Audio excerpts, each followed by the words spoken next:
Taming Thunder. The alien queen stood motionless, the folds of her iridescent robes catching the dim blue light of the moons above. Her guards fanned out behind her, weapons raised, but no one dared move, not while thunder roared. The massive beast stood at the center of the landing field, tail sweeping from side to side like a pendulum of doom. Its thunderous bellow echoed across the canyon as it snapped its jaws at the air, searching for a target, for an excuse. A single step from thunder crushed a fuel barrel into so much scrap, sending alien engineers fleeing in panic. Another roar split the sky, but then, impossibly, the human stepped forward. Queen Zeltrana's breath caught in her throat. What is he doing? Her frills fluttered in distress, and her translator drone hovered closer to her face, eager to broadcast her next command. Stand down, she hissed at the guards, unsure if she was addressing her soldiers or herself. Her long fingers clenched the edge of her command chair as the human mechanic walked straight toward the raging Tyrannosaurus. He was small, so impossibly small, barely reached the beast's knee.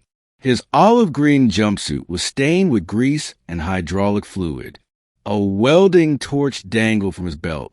The name patch read Mac. Thunder turned on him instantly. Those jaws, taller than a man, opened with a hiss and a snarl that could be heard from orbit. The human didn't flinch. Easy, big guy, Mac said, voice calm as a cradle song. Heard you got a rock in your joint again. That why you're mad. Queen Zeltrana could feel the tension spike through her soldiers. Some readied weapons. One aimed a plasma lance. She extended a clawed hand. No, do not fire. You will only enrage him more. Thunder's golden eyes locked onto the human. He snorted, steam erupting from his nostrils, head lowering. Everyone braced for bloodshed. Then it happened. Mac reached out and, by the great moons, petted the beast, right between the eyes. Thunder blinked and stopped roaring. The queen's crest frills retracted in disbelief. He touched it. He touched Thunder, she whispered. The guards were frozen. The engineers who hadn't fled peeked from behind crates and cryopods. No one spoke. No one dared breathe too loudly. The human chuckled and gave the massive scaly snout another pat. That's better. Knew you were just cranky. Thunder gave a deep, rumbling chuff and actually leaned in to touch. He is not trying to kill it, Queen Zeltrana said to her advisor, Lady Jaree. He is repairing its emotions. My queen, Lady Jaree said, bewildered, he is petting a warbeast. Yes, the queen replied faintly, and the warbeast likes it. Later, inside the camp's command tent, Queen Zeltrana paced across the patterned rugs as her mind whirled. Mac was seated casually on a crate, sipping CAF from a scratched thermos. You risked your life, the queen said, her voice tight. Do you understand how many soldiers have died to tame that beast? Mac shrugged. Thunder's not angry for no reason. You put armor on a dinosaur, feed it clone meat, and order into combat drops. Sure, it'll do damage. But you gotta take care of the little stuff too. Zeltrana stared at him. Little stuff? He had a pebble jammed in the shoulder servo of his combat harness. Every time he moved his left leg, it jabbed him. He mimed the motion. Imagine a rock in your boot for a week. You bite someone, too. The queen was silent. Her war beast, the terror of the Kargan front, tamed with gentle words in a greasy human's hands. This is why I requested more war strategists from Earth, she murmured, almost to herself. I'm not a strategist, Max said. I'm just a mechanic. Zeltrana turned to face him fully. Then why does Thunder listen to you? Mac gave a lopsided grin. I listened to him first. The next day, word of the event spread like wildfire.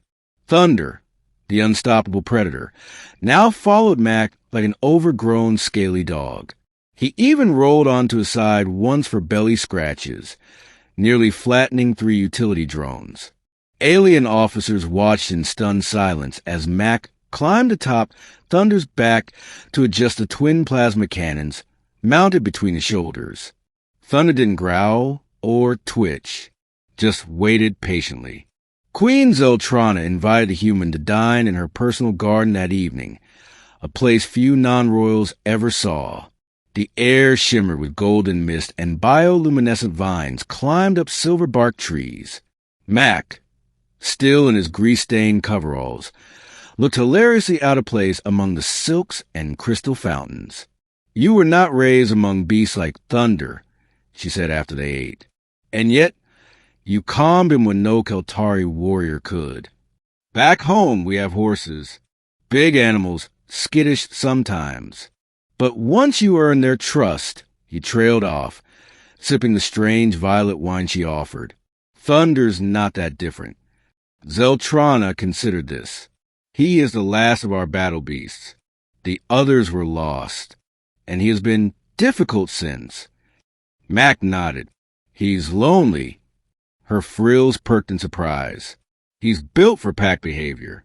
You've isolated him." Zeltrana stared at the human. "You speak as if you are one of his kind." "I'm not," Mac said. "But I get what it's like to be surrounded by people who only see what you can do, not who you are." Silence hung between them. Then she said softly, "We may have underestimated your species." "We do that a lot to each other," he replied. A week passed. Then, too, when the next battlefront called, the Keltari deployed Thunder and Mac together. No one expected what happened next. Thunder charged through enemy lines with Mac atop his back, guiding with simple hand signals and soft words over the comms. The enemy's war machines felt like tin cans before a hurricane, not because of blind rage, but because of precision. Thunder wasn't lashing out. He was working in tandem. He understood the plan. He trusted the man who petted his head. The tide of war turned. Other alien leaders demanded an explanation. Zeltrana gave them none. But she watched the footage again and again. The great beast moving with grace, the human at his helm smiling with quiet confidence. One night, after a celebration, she approached Mac while Thunder dozed nearby in a hangar lit with starlight. "I once feared you would be crushed beneath his foot," she said. "Now I wonder if he would lay down his life for yours."